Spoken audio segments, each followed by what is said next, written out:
Oi, gente, boa noite. Estamos iniciando mais um episódio, mais um encontro do projeto O Filme da Sua Vida. É o 16º episódio.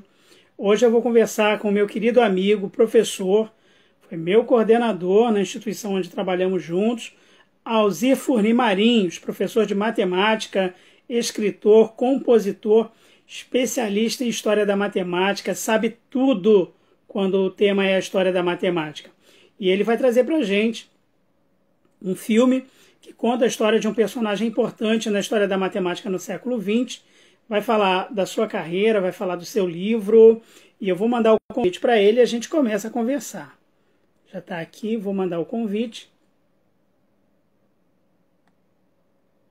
Obrigado às pessoas que estão nos vendo, às que nos assistirão no futuro. Mandei o convite.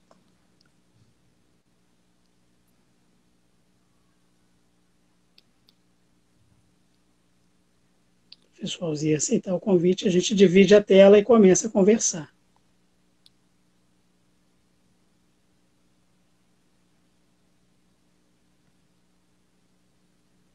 Convite enviado.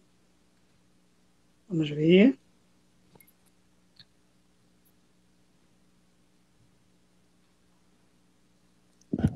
Erivelto. Não sei se chegou para ele o convite.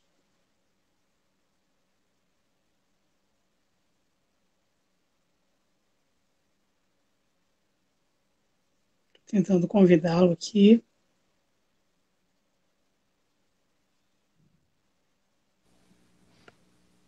Dividindo a tela. Boa noite, Alzir. Erivelto. Sim, boa noite. Tá, boa noite, meu amigo. Como vai você? Tudo bem, fico lisonjeado de estar participando desse seu projeto, certo? Fico feliz. Então, um Olha, momento ímpar. eu agradeço demais a sua atenção por você ter aceito o convite.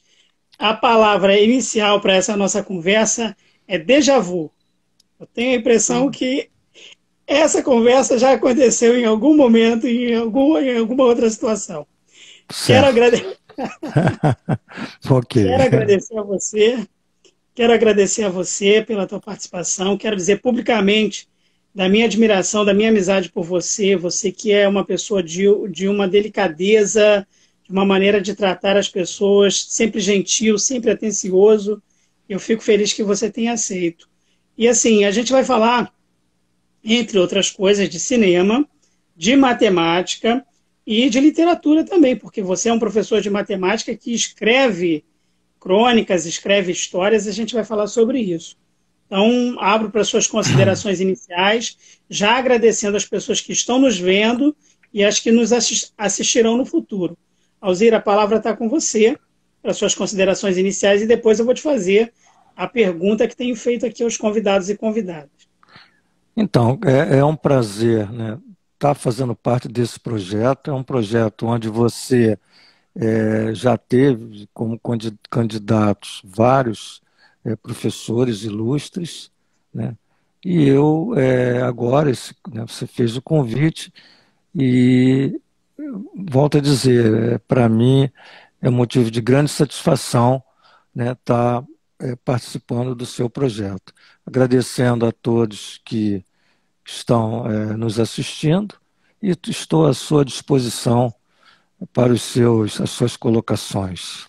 E assim, eu vou começar colocando você para trabalhar, fazendo a pergunta que é a pergunta mote dos nossos encontros, é a pergunta que vai norteando as conversas aqui no projeto, o filme da sua vida. Mas quero, antes disso, mandar um abraço para Marli, para Fábio, para Cristina, que são seus familiares, né, sua esposa e seus filhos, que nos prestigiam sempre, nos auxiliam, e são pessoas muito queridas, muito gentis, e o tempo todo solícitas para conversar conosco. Agradeço demais, então, e mando um abraço. E pergunto a você, Alzir Furni Marinhos, como é o filme da sua vida? Então, Erivelto, o filme da minha vida é o filme Uma Mente Brilhante. É um filme que foi lançado em dezembro de 2001, que é um filme dramático, um filme drama, né, biográfico, da vida de um grande matemático do século XX chamado John Forbes Nash Jr., né? Se você me permite, eu queria caminhar um pouquinho na história da matemática, falando sobre esse grande matemático, né, inicialmente. Então, John, conhecido como John Nash, ele nasce aí em 1928, né, e nasce no estado de Virgínia, nos Estados Unidos, né. O pai de John Nash tem o nome, ele é John Forbes Nash Jr. E o pai é John Forbes Nash. Quer dizer, o mesmo nome é acrescido por ser filho, né, Júnior.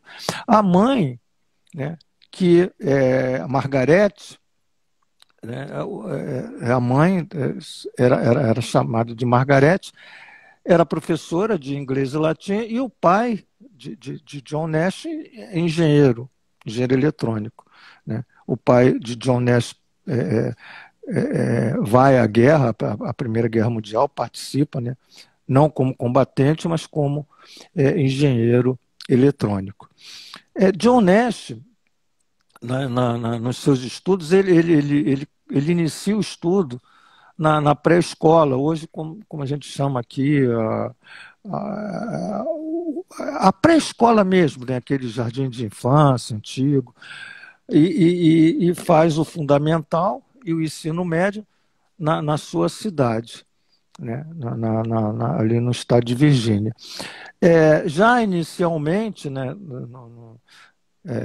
existe a constatação que ele tem problemas sociais de relacionamento com seus colegas, era um aluno faltoso, né, faltava muito, e tinha assim, ele fazia muitas experiências de laboratório, mesmo no ensino fundamental, né, e no ensino médio, ele fazia em casa, estudava sozinho e fazia experiência. O pai engenheiro eletrônico, colaborava também, né, fazia ensaios de química, fazia ensaios de física. E há né, assim, uma coisa interessante, que no ensino médio ele fez um ensaio de um teorema chamado Último Teorema de Fermat, né? E esse ensaio fez com que já no ensino médio, né, as pessoas olhassem para ele com genialidade, né, como se fosse um ser gênio, né? Uma criança que estava no ensino médio, adolescente, mas já vendo essa genialidade no John Nash. O Último Teorema de Fermat foi um matemático que viveu nos anos de 1600, né? Francês, Pierre Fermat, tem trabalhos de probabilidade, há até uma questão interessante, que disse que o pai da geometria analítica não foi o Pierre Fermat, né? Foi Descartes. Mas o que acontece é o seguinte, com o passar do tempo, descobriu-se que Fermat antes de Descartes, por exemplo, já desenvolveu equações, né, de reta, de circunferência, de elipse, parábola e hipérbole. Isso depois que Descartes apresentou lá o seu sistema cartesiano, enfim, a geometria analítica.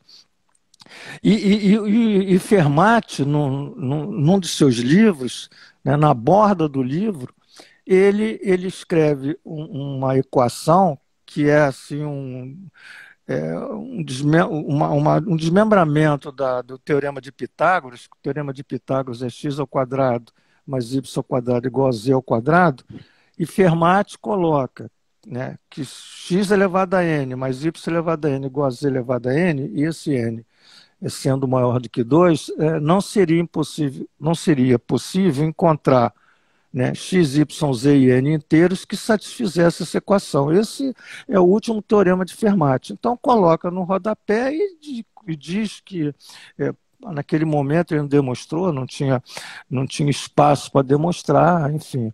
Se ele tinha demonstrado ou não, fica essa pergunta, até hoje ninguém sabe.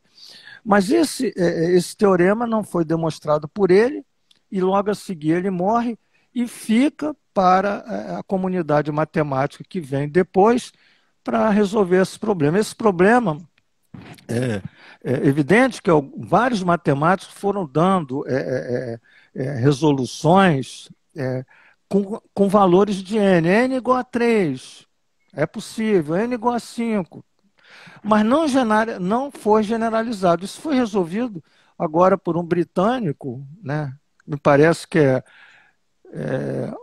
Andrew Wiles, já nos anos de 1990, que esse teorema foi resolvido. Mas veja só, de 1600 a 1990.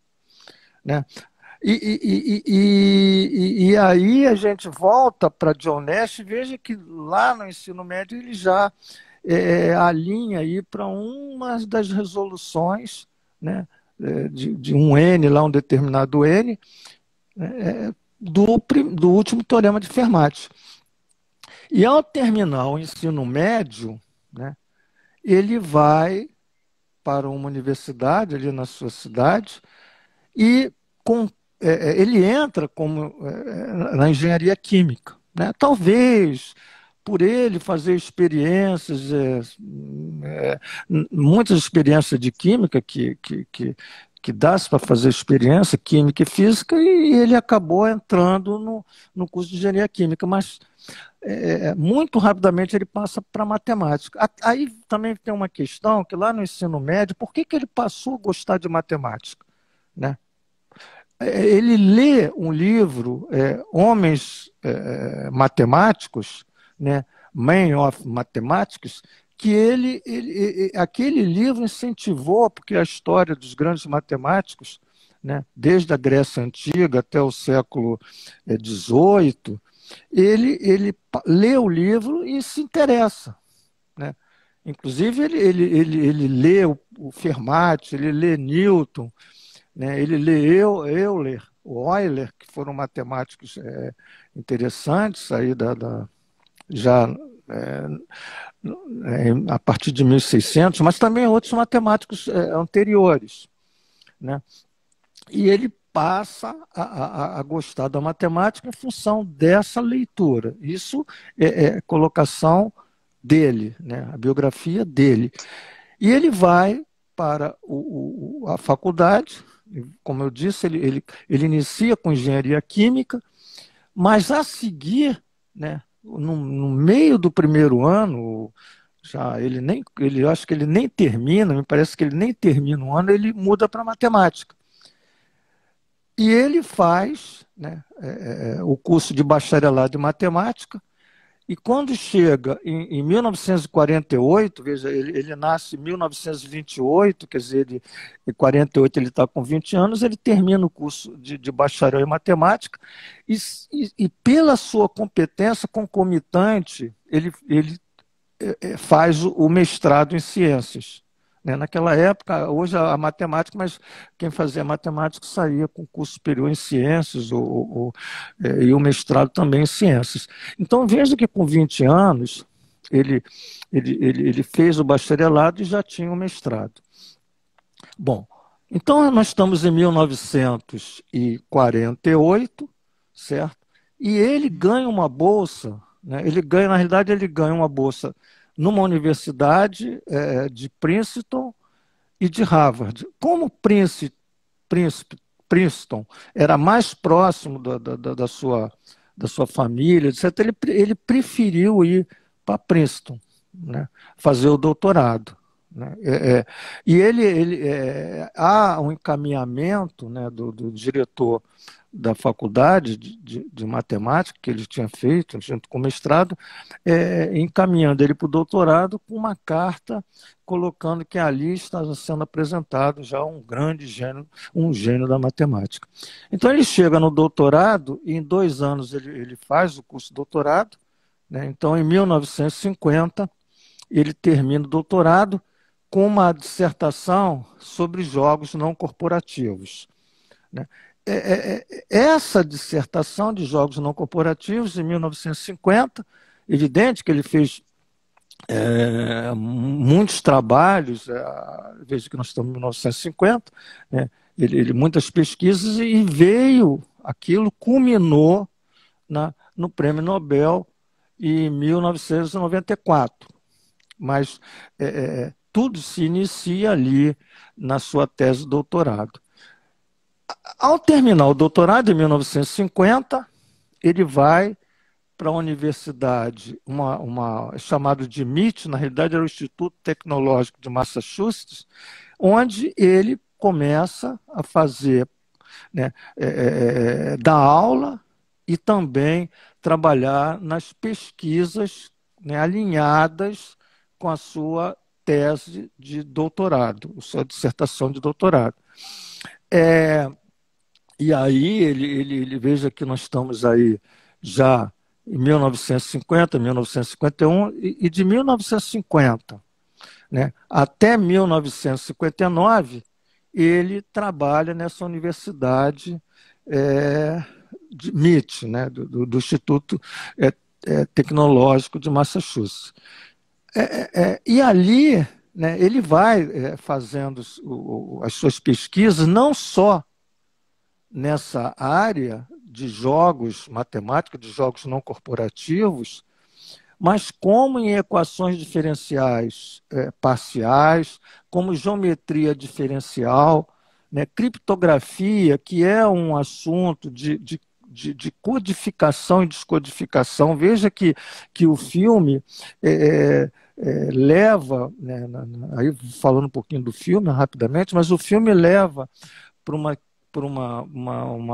questão de saúde dele, esquizofrenia, mas onde ele busca descodificar, né, informações vindas da Rússia, né, em função da Guerra Fria. Então, mas ele tinha um conhecimento vasto nas suas pesquisas sobre isso. Então, ele vai trabalhando, e ele dá aula, né, também, né? Embora se constate da dificuldade dele em dar aula, né, por ele ter já o indício da esquizofrenia, então um relacionamento social complicado, e também de uma forma sempre arrogante, né? Ele tinha o poder do conhecimento, da sabedoria, minimizando os seus alunos. Enfim, ele tinha esse grande defeito, né? Que nós, professores, nunca devemos ter, né? Porque você tem um patamar de conhecimento, porque você é professor, e você minimiza o aluno, que é aquela pessoa que está ali em busca do aprendizado, né? E você é orquestrador, enfim, você é que vai exatamente. E o mundo é assim, na medida que você vai aprendendo, você vai passando todo aquele conhecimento para o próximo, e aquele próximo aprende, passa para o próximo, e tudo transcorre dessa forma. E ele chegando, então nós estamos aí passando, né, 1951, 52, e 1957, por aí, ele conhece uma aluna, né, que era aluna dele, que é a Alicia, fazia física, né? Ele foi professor dessa aluna, e casa em 1957. Namora muito pouco, casa em 1957. Em 1958, um ano depois de casado, ele não havia até então, né, assim, que chamasse atenção, a não ser a forma dele agir com seus alunos, né, esse relacionamento de sala de aula, sempre, vamos dizer assim, um termo ridicularizando o aluno, menosprezando o aluno, né? Isso num filme mostra, por exemplo, no momento que ele vai dar aula, ele pega o livro e joga no livro, isso para mim não tem valor nenhum, enfim, era uma pessoa desse tipo, mas isso ainda não caracterizava um sintoma forte de esquizofrenia. Em 1958, já ele começa a mostrar exatamente esse sintoma quando ele, junto com seus colegas, né, coloca uma relação que ele está tendo, por exemplo, com extraterrestres, onde ele recebia códigos de extraterrestres e estava descodificando, né, já que havia aí uma grande intenção de invasão na Terra dos extraterrestres. Quer dizer, uma Isso questão. na vida real dele, Na vida isso não é real. ficção.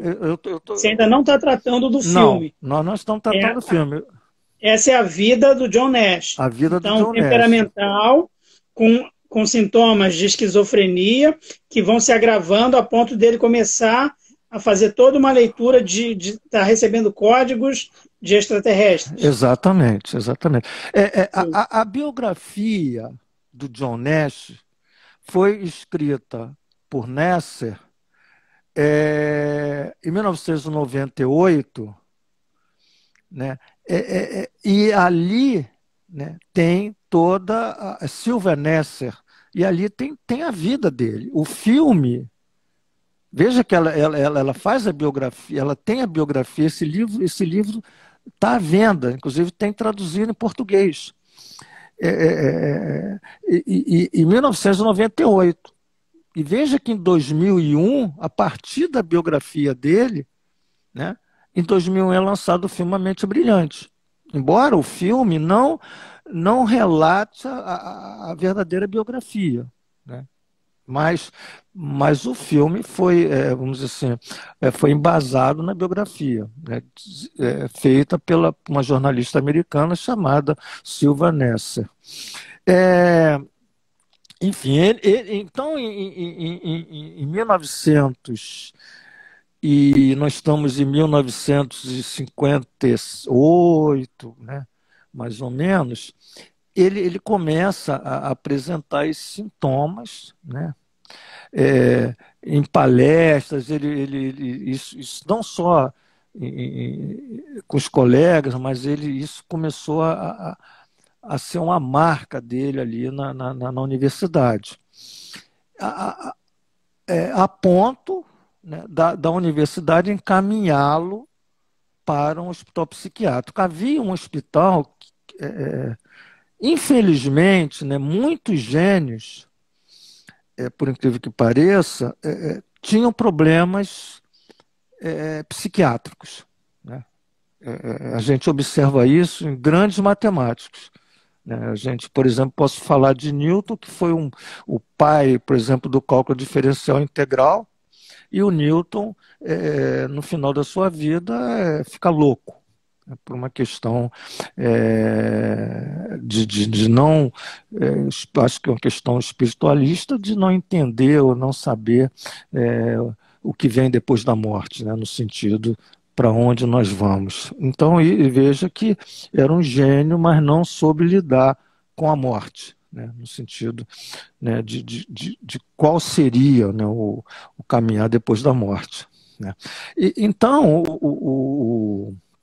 a universidade caminha o John Nash para esse hospital psiquiátrico, e ele, de 1959 até 1970, ele vai e volta, no sentido de faz um tratamento e volta para casa, volta para a universidade, e se agrava e volta para o hospital psiquiátrico, né? Esses 10 anos, a vida dele foi assim, conturbada. Ele tem várias internações, Alzira. Várias internações com tratamentos. Como eram os tratamentos nessa época?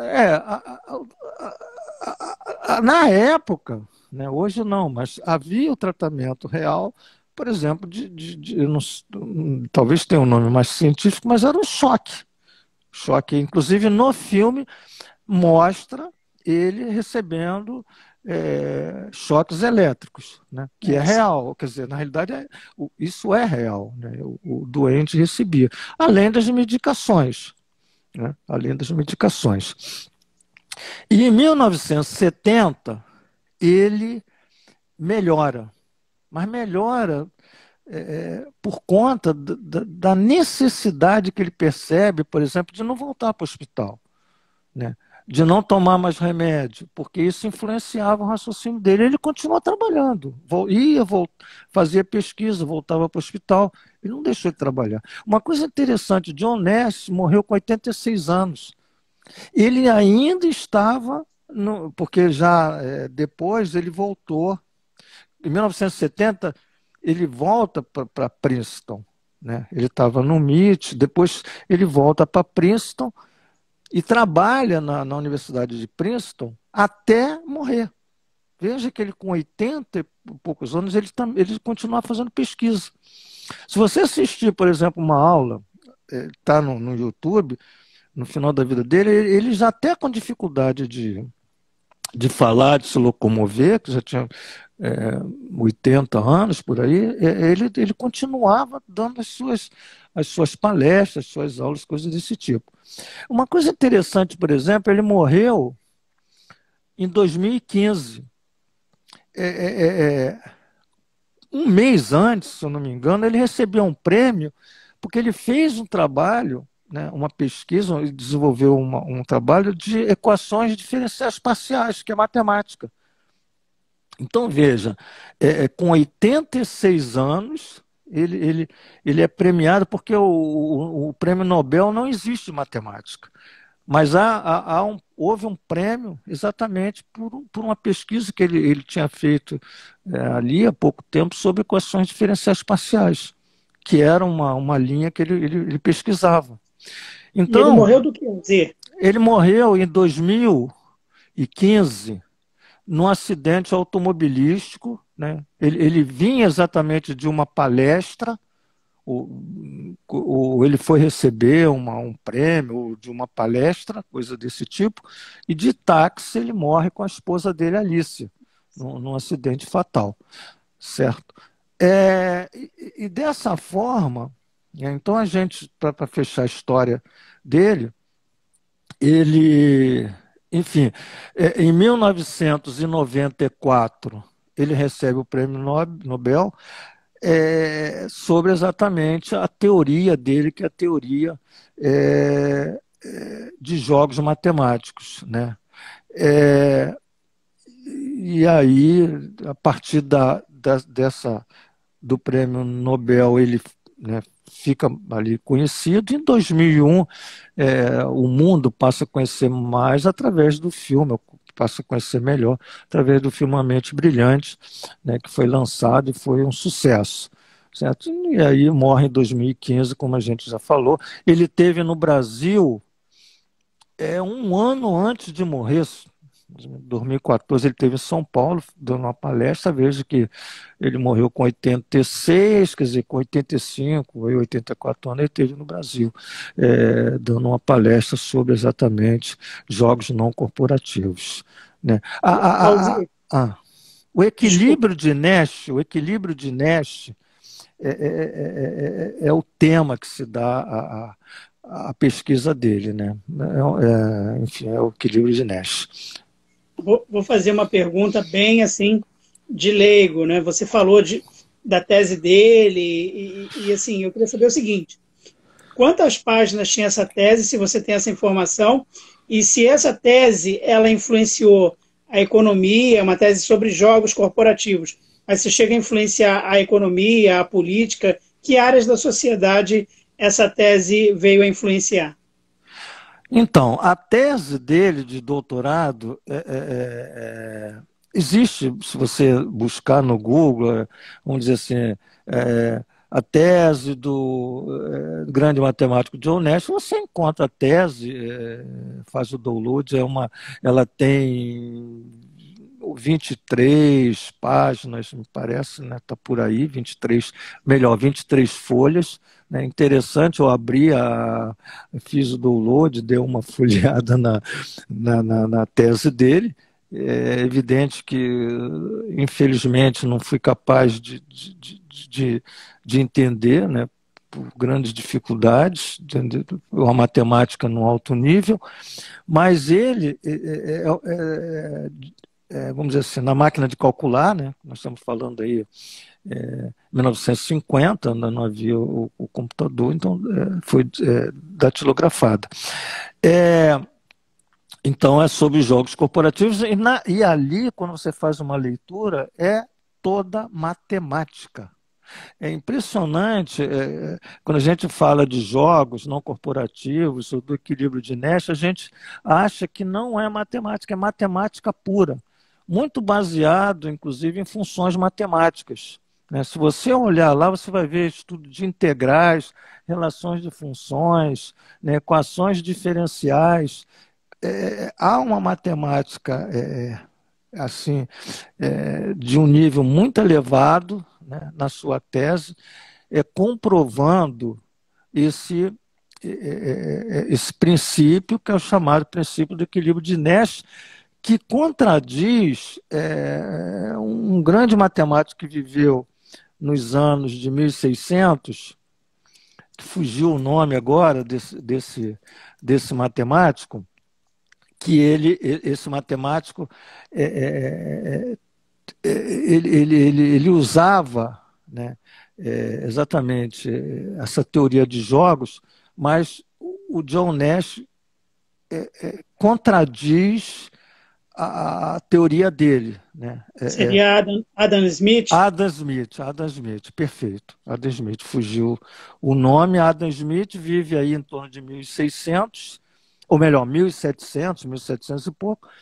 E o que era a teoria de Nash? A teoria de Nash é uma teoria de jogos onde, quando há um jogo, uma disputa de poder, né, não, não se beneficia ou não se ganha o jogo quando você pensa em você só.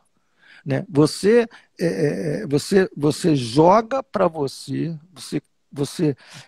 cria ações, né, que te beneficiem no jogo, porque você quer ganhar, mas você olha para os seus parceiros no jogo e cria ações que beneficiem eles também, dentro do jogo. E isso faz com que você ganhe, ou entre parênteses, todos ganham. Né? Quer dizer, é evidente que no nível de um ganho maior, de um ganho menor. Né? Então, inclusive, Smith, a teoria dele é que cada um olha para si. Olhe para si para que você tenha esse caminhar do ganho. Né? Enfim, e aí, isso hoje, por exemplo, né, quando foi criada a teoria dele, né, por exemplo, na economia, né, na biologia, né, nas ciências políticas. Então, há toda uma série de profissões que passaram a usar o equilíbrio de Nash, né, para que tivesse sucesso. Né? Por exemplo, eu penso que, por exemplo, numa disputa, por exemplo, eleitoral, há todo um pensamento, acredito que haja um pensamento de acordo com a teoria de equilíbrio de John Nash. Então, realmente, foi muito importante, tá, em várias áreas científicas, aí, em várias áreas. Entendi. Alzire, você fez uma comparação entre essa biografia, que já é, de certa maneira, bastante inusitada, né? Porque, pelo que você relatou aí, até questão com extraterrestre, Guerra Fria, ou seja, bastante densa. Você fez uma comparação com a ficção, com o filme. O filme é fiel ao retratar a biografia do John Nash? Então, O filme, falando então um pouquinho do filme, o filme ele tem como base a biografia realizada por essa jornalista, Silvia Ness, que é um livro, volto a dizer, na primeira edição em 1998. É, é, o filme, vou fazer um pouquinho, falar um pouquinho do filme, se você me permite. O filme ele inicia, né?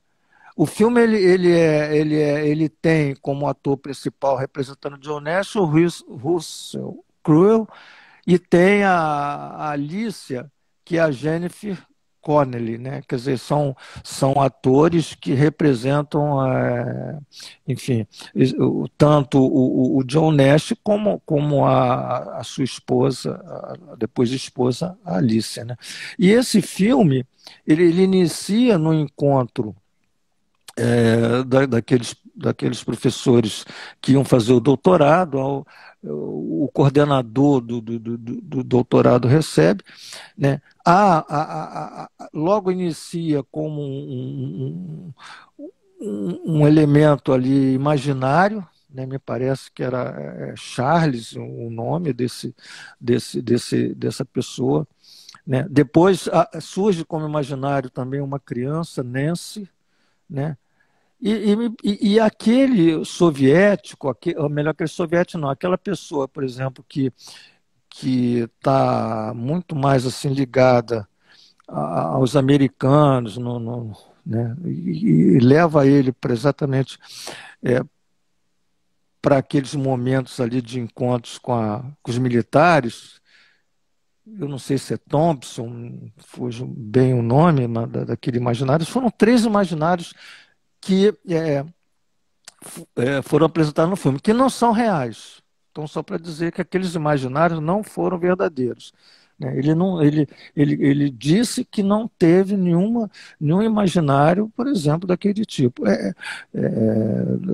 Aquilo ali foi do filme. Existem cenas, por exemplo, no filme, ele tinha dificuldade, por exemplo, no curso de doutorado, de encontrar um tema para a tese. Então ele fica buscando, porque ele queria originalidade, ele queria um tema inédito. Enquanto os amigos dele, né, doutorandos, encontravam, já estavam caminhando já, né, nas suas pesquisas de doutorado, ele ficava para trás. Então isso havia um questionamento até do seu orientador. E aí, no filme mostra, por exemplo, quando ele vai na busca de um algoritmo, os pombos, vou fazer uma pesquisa sobre um algoritmo de por que os pombos fazem esse caminhar aqui, por exemplo. Né? Então, vários pombos caminhando ali pelo solo. E, inclusive, tem uma coisa que estou interessante do filme, que a Ness, que é essa criança, ela se desloca entre os pombos, e os pombos ficam exatamente parados assim, no voo. Então, há essa questão, para mostrar que ali havia um imaginário. A criança não existia, porque ela roda, se você observar, ela roda entre os pombos, e os pombos ficam... Pô, se você pega, você tem os pombos, se você caminha, ele vai voar. Então, isso é uma coisa até interessante, né, da colocação inteligente de uma mente brilhante que foi colocada. Inclusive, ele já não, quando ele, pelo filme, em 1970, quando ele acorda para a questão de tem que melhorar, ele coloca exatamente, porque já se passou 10 anos, foram 10 anos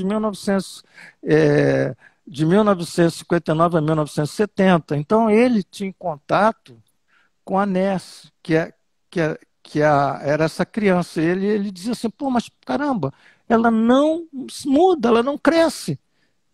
Então, é imaginário. Então, ali o filme mostra que ele acordou exatamente para essa situação, né, que ele estava realmente convivendo com a imaginação dele. Né? E outras, aí tem uma situação no bar que ele encontra o tema exatamente quando ele está com seus colegas e há ali um interesse, né, sobre uma moça, uma loira, e aí é, quem é que vai, né, se aproximar da moça, quem é que vai conquistar essa moça?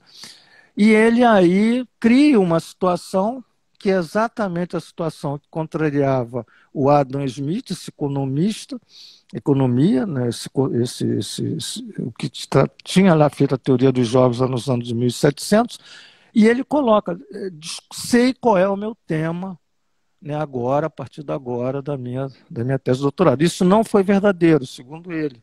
Ele o tema surgiu no encontro, no bar, ali, não é verdadeiro. Enfim, o filme ele tem, por exemplo, a questão das canetas, né? É uma questão interessante que quando ele inicia o doutorado, né, ele é levado a observar a entrega das canetas, que é uma forma de você valorizar o trabalho daqueles professores, são professores de mais idade, e onde a caneta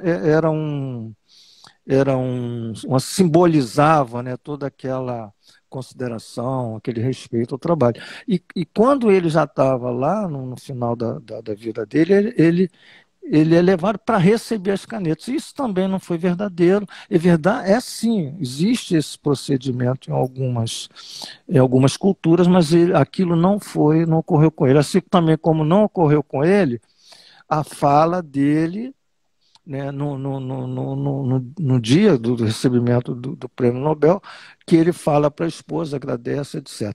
Isso não é verdadeiro. Né? Não existe isso, e não existiu porque isso tem gravado, você vê, por exemplo, o recebimento do Prêmio Nobel verdadeiramente real, e ele simplesmente recebe aquela salva de palmas, tem um musical, uma música que toca, né, fazendo todo aquele cortejo, e ele não tem a fala do que está sendo ali homenageado. O filme Alzir, também. Oi, eu não sei se eu estou desculpa. me. São Nossa, 7h10, me parece, tá? você Mas está indo bem. desculpe. Pode Obrigado. falar, desculpa. Não, só para fechar, uma coisa assim interessante. Eu sei que dói falar isso, tá? Dói falar, mas é verdadeiro. Né? Isso. Porque quando você vê um filme, o filme é lindo. Há um grande romance entre Alice e ele no filme, né?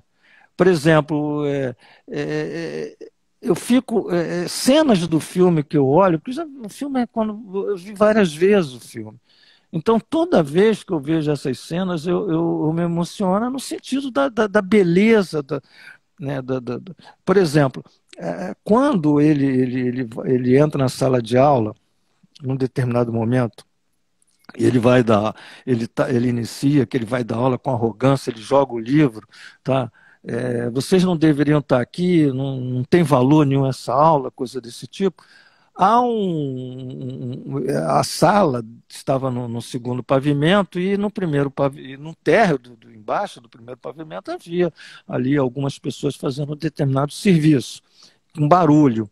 O barulho atrapalhava e ele fechou a janela em uma temperatura muito alta. Isso é interessante que aparece um relógio para caracterizar que era de tarde, era 14h30, por exemplo, e os alunos, alguém reclamou, pô, professor, ou me parece que foi a Alice que reclamou, pô, professor, está muito quente, não dá para ficar com essa janela fechada. E ela, a Alice, né, aluna, abre a janela e pede lá aquele pessoal que estava trabalhando lá, os funcionários, para dar um tempo naquele serviço. Só 20 minutos só, a gente está aqui em aula. Aí o cara disse, não, está tranquilo, está tudo certo, a gente vai parar. E ele se assusta com aquilo. Por quê? Porque ele, embora sendo um gênio, ele não foi capaz de resolver um problema que era um problema social. Simplesmente problema social. Ele podia ter feito o que a Alissa fez. E ele, nesse momento, ele sai no filme, né? É evidente que é uma cena de filme. Ele sai e coloca exatamente que o cálculo diferencial, né? Ele estava falando ali de cálculo de equações diferenciais, né? Isso até porque quando ele leva o livro, se você fixar a imagem, você vai ver que o livro que ele joga na lata do lixo era de cálculo.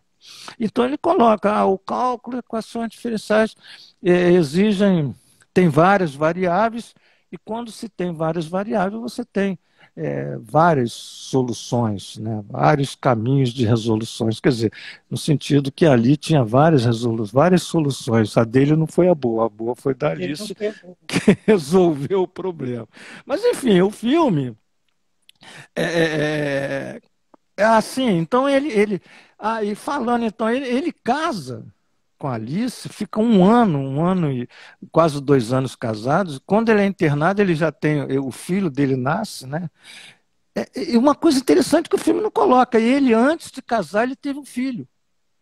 Ele teve um filho, certo? Ele casou e já tinha um filho. Isso no filme não narra. Então ele casa com a Alice, tem um filho, tá? Um ano, o garoto, o menino era um homem, estava com 1 ano. Ele é internado. Em 1963, nós estamos aí, em 1959, mais ou menos, né? Veja que ele é internado. Em 1963, ele se separou, divorciou da Alice. E só voltou. Em 1970, a Alice recebe ele em casa, mas aquela união, cada um no seu canto, etc. 1970. Mas ele casa novamente com a Alicia em 2001, né? Depois que recebeu o prêmio Nobel, e ele já sabia que haveria um filme, né? Isso gerava vamos dizer assim, uma riqueza econômica, e ele, por ter aquela mulher que aceitou ele, embora a relação não fosse uma relação, fosse uma relação de afastamento, vamos dizer assim, domiciliar, não havia ali aquela relação de casal, homem e mulher, mas ele casa aí em 2001, até como um prêmio, vamos dizer assim, para a Alice, por conta das remuneração tanto do prêmio Nobel e do filme, que ele já se tinha ideia do valor que ele teria de lucro, né, no filme, que foi um. Tanto é que o filme, 4 Oscar, né? Vamos dizer, oito indicações de Oscar com 4 Ganhou premiações. 4 prêmios. Sim. Alzir, é um filme que é premiado, é um filme com diretores e atores e atrizes muito famosos, um filme que tem um orçamento milionário, Com o mundo certeza. todo assistiu, mas tem uma coisa, há um erro nesse filme, um erro de sentença matemática, que você pegou, você percebeu e escreveu sobre ele. Você pode contar essa história? O que ocorreu? O que ocorreu no filme, né? O ator Russell Crowe é um excelente ator, mas não é matemático. E é evidente que ele tem todo um caminhar, vamos dizer assim, para desenvolver no filme. Então, quando ele escreve no vitrô, e também é outra questão, não. é, o John Nash, pô, usa folhas, ele não usa o vitrô para escrever, pô. Aquilo ali simplesmente ele vai ficar escrevendo no vitrô a sua teoria? Não, pô. Então, mas a colocação no vitrô, né, é feito, essa escrita no vitrô é feita no encadeamento, numa lógica que não tem encadeamento. Tá?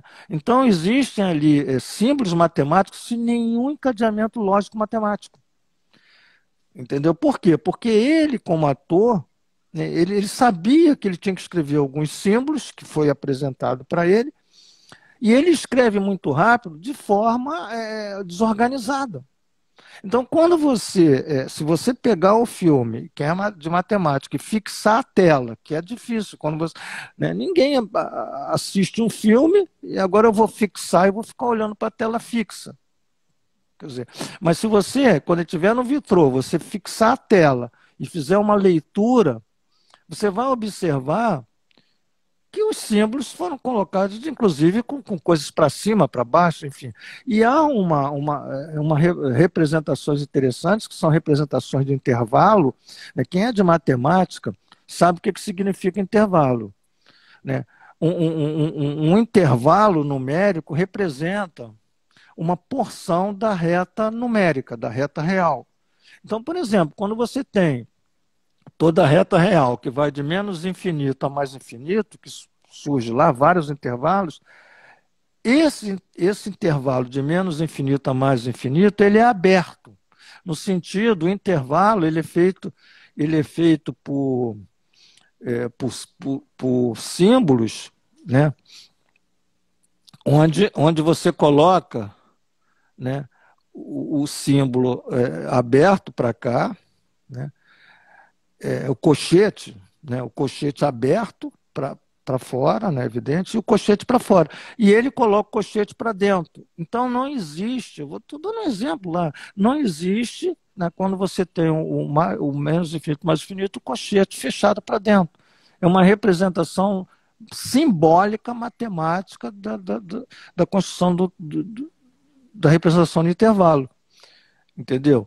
Então, eu estou dando apenas um exemplo, entre outros que existe ali, mas fica muito claro, principalmente no desenvolvimento de intervalo, várias colocações erradas, né?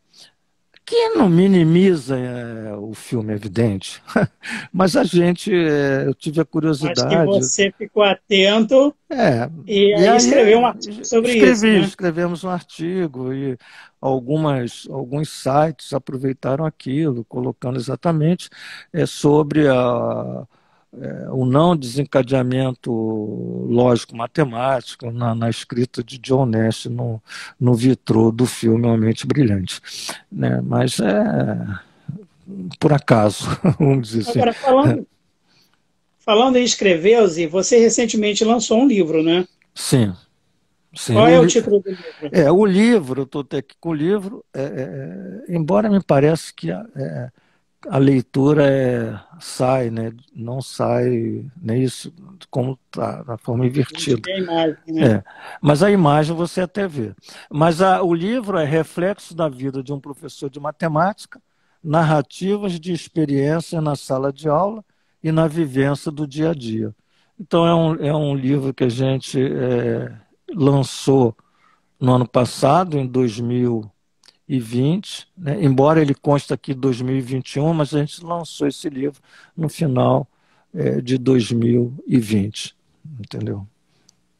Do que fala esse livro, Alzir? O livro, assim, nos meus momentos de sala de aula, né, a gente que é professor, a gente sempre vive, às vezes, algumas experiências, né, com alunos, experiências na hora que você está explicando, às vezes uma pergunta, alguma questão matemática, enfim. Então, todas essas experiências, né, que eu achava interessantes, eu ia escrevendo. Muitas vezes chegava em casa, inicialmente, colocava isso no papel e depois digitava, né, e ia colocando no Facebook. Né? Então, os textos eram colocados no Facebook, havia comentários, etc. Tanto textos de sala de aula, né, narrativas de experiências, né, que aconteciam em sala de aula, como na minha vida pessoal, no dia a dia. Né? Então, nós temos textos, né, como eu coloco aqui, na minha vivência do dia a dia, mas pessoal, da minha família, meu caminhar do dia a dia, como as experiências de sala de aula mesmo, como professor. E alguns textos matemáticos mesmo, muito pouco na realidade, mas algumas colocações de textos matemáticos também. Por exemplo, uma dessas histórias me parece deu origem à capa do livro, né, que é uma caricatura. Eu queria que você contasse, se você quiser contar, como é que foi a história dessa capa de livro. Aqui sou eu, né, em forma de caricatura. né, na representação de caricatura. Num belo dia, eu estava dando aula num curso de matemática, no turno da manhã, e quando você está dando aula, você está explicando, e você, normalmente, a gente dá aula, escreve no quadro e observa a turma, tá, né, faz o diálogo com a turma, e os alunos prestando atenção, copiando, fazendo suas perguntas, todos, né, ali atentos, e terminando a aula, um aluno vem com uma folha de papel ofício, fala: para professor, eu tenho um presente para o senhor. Quando eu abri, quando ele me apresentou a folha, era exatamente essa caricatura. Eu me assustei inicialmente, até porque a representação de caricatura é assim, tem as suas características, vamos dizer assim, acrescentadas, que chamam atenção. Ele botou um olho arregalado, essa posição, eu sempre dou aula, né, eu sempre gesticulo com a mão, coisa desse tipo. E eu, no primeiro impacto que eu tive foi de questionar. Eu falei: pô, mas você, rapaz, você está me desenhando, você devia estar explicando, tá entendendo a aula, rapaz. Mas eu depois, em questão de segundos, eu percebi, né, como ele estava feliz, aquilo era um presente, ele me desenhou tal, embora ele não tenha assistido a aula, mas foi uma coisa assim muito bonita. E eu falei: poxa, muito obrigado tal. E aí dei um abraço nele, enfim. E essa representação, essa caricatura eu tenho guardada, né? Tenho guardado até hoje, né? E aí a gente coloca no livro e coloca no primeiro texto, né, exatamente o que eu estou falando aqui, faço a narrativa desse episódio, né, que gerou essa caricatura. Quer dizer, você foi homenageado pelo aluno e, posteriormente, homenageou o aluno ao colocar o trabalho dele. Homenageou o aluno, exatamente. Foi uma homenagem a ele. Ele sabe disso, né, porque ele já entrou em contato, falou: pô, professor, muito obrigado, estou muito feliz, entendeu? Né, nesse episódio, vamos dizer assim. É muito show. A Vanessa está dizendo aqui, ó, ficou muito legal a capa. Muito obrigado, Vanessa. Eu também achei que ficou ótimo. Valeu.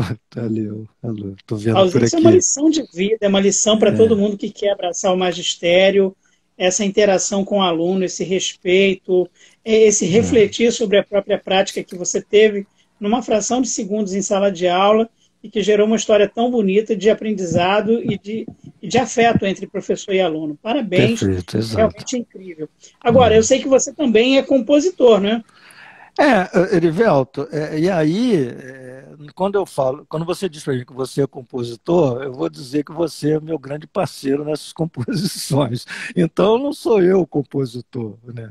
Você poderia dizer: somos compositores. Então, existe um trio envolvido aí nas nossas composições, que é você e o Milton Costa. O Milton Costa é um professor de matemática, foi meu aluno, né, um grande músico, cantor, e que tem aí, faz parte do grupo, né, que a gente vem aí feito esse trabalho. Você começou a movimentar todo esse processo, né? A gente iniciou com uma letra, na realidade a música, a letra a gente iniciou, né, que é Equação do Amor, que traz a matemática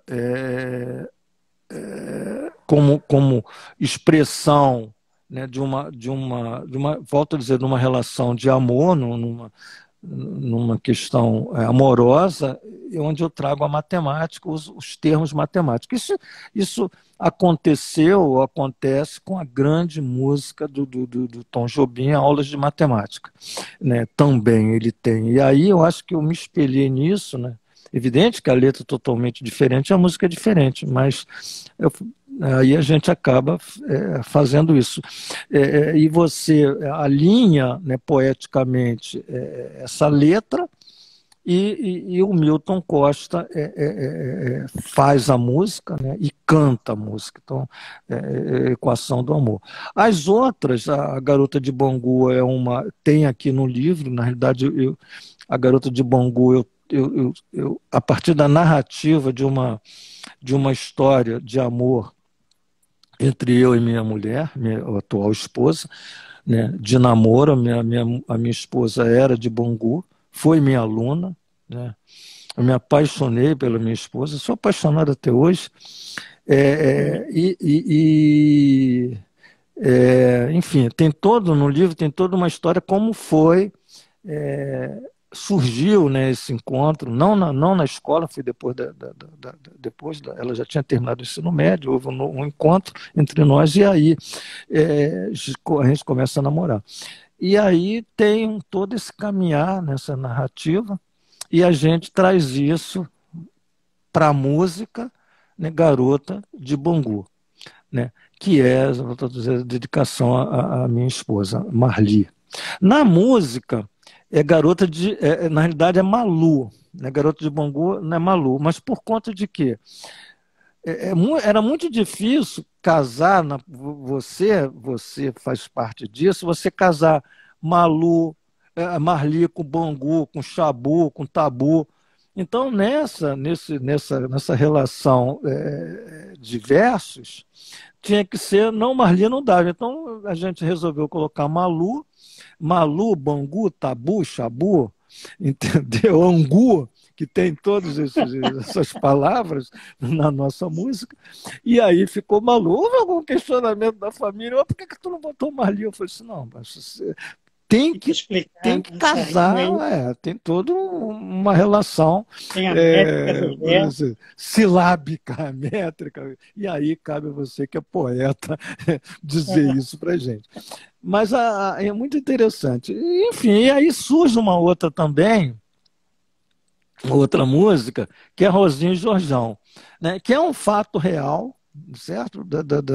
Daqui do meu bairro, onde havia um senhor de 70 anos que era casado com uma moça de 20 anos. E isso tem toda uma história aí que acontece, né? É engraçado, enfim. Talvez eu não sei nem se é tão engraçado, mas acontece, é evidente. E eu acho que é interessante, que chama atenção exatamente em relação a esse relacionamento aí, me desculpe de eu estar colocando, de uma pessoa que tem uma idade muito grande, né, por exemplo, ele tinha 70 anos e ela 20, enfim, mas aí se a gente leva isso para a música, né, e aí ficou legal, essa musiquinha ficou legal, né? É E um são pagodinho, canções, mas é o que eu ia dizer, são canções, é um samba, é pagode, são pagode, canções que lidam com humor, né? Isso, e tem também Tomar a Deus, que é uma música também interessante, né, de um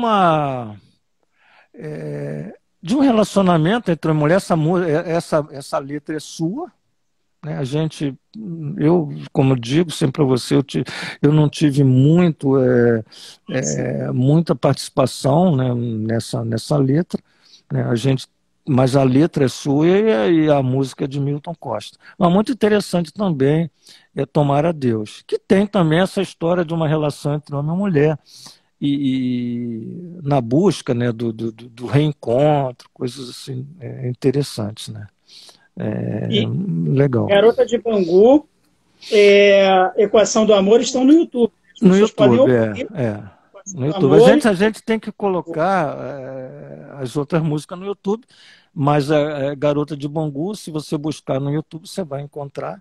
E Equação do Amor também, né? Para quem quiser assistir, está aí no YouTube, você encontra, né? Com várias visualizações. Maravilha. Alzira, a gente está chegando ao final da nossa conversa. Eu quero agradecer a você. Quero mais uma vez ressaltar o quanto eu admiro a sua trajetória profissional, o quanto eu admiro você como pessoa, um amigo sempre solícito, sempre parceiro, incrível para conversar, sabe muita coisa de muitas áreas, então é um professor de matemática que está sempre sensível à arte, à poesia, à música, à dança. É realmente um exemplo de pessoa e de profissional que eu tenho o privilégio de ter entre os meus amigos. Então, agradeço a você por essa oportunidade de conversarmos, essa leitura que você traz da biografia do John Nash e do filme Uma Mente Brilhante. Abro espaço também para as suas considerações finais. E aproveito para estender o meu agradecimento, o meu abraço, o meu carinho à sua esposa Marli, aos seus filhos Fábio e Cristina, que sempre são tão gentis, tão generosos quando a gente se encontra, quando a gente conversa, sempre muito amigáveis. Então, agradeço a eles também e abro espaço para suas considerações finais.